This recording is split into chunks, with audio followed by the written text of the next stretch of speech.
बिस्मिल्लाहिर्रहमानिर्रहीम। मेरे पाकिस्तानियों, पिछले 10 साल में पाकिस्तान का कर्ज़ा 6,000 अरब से 30,000 अरब रुपए पे पहुंचा है।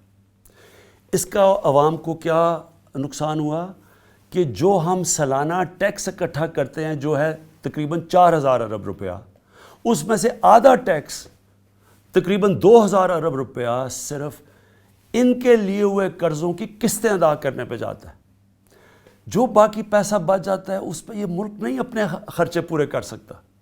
पाकिस्तानी वो कौम है जो बदकिस्मती से दुनिया में सबसे कम टैक्स देते हैं, लेकिन उन चंद मुल्कों में से हैं जो सबसे ज़्यादा खैरात देते हैं।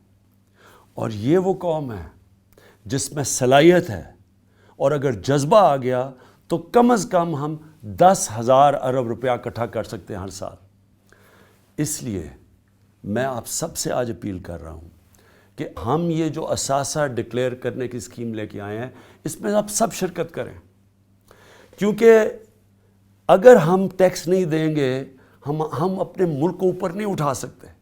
हमें अपने आप को तब्दील करना पड़ेगा अगर हम एक अजीम कौम बनना चाहते हैं। अल्लाह कुरान में कहता है, मैं कभी किसी कौम की हालत नहीं बदलता जब तक वो कौम खुद अपनी हालत बदलने की कोशिश ना करे। 30 जून तक आपके पास वक्त है कि अपने असासे, अपने बेनामी असासे, बेनामी बैंक अकाउंट्स, बाहर पैसा पड़ा हुआ है, इनको डिक्लेयर करें। 30 जून के पास आपको ये मौका नहीं मिलेगा। और ये याद रखें, ये आज जो हमारी गवर्नमेंट है इसके पास वो इन्फॉर्मेशन है कभी पहले किसी गवर्नमेंट के पास नहीं थी।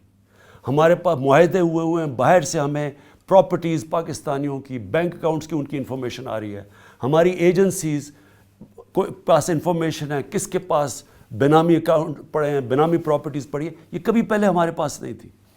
इसलिए इस स्कीम का फ़ायदा उठाएं, पाकिस्तान को फ़ायदा दें, अपने बच्चों का मुस्तकबिल ठीक करें, मौका दें कि हम इस मुल्क को अपने पैर पर खड़ा करें और लोगों को गुर्बत से निकालें। इस स्कीम का पूरा फ़ायदा उठाएं।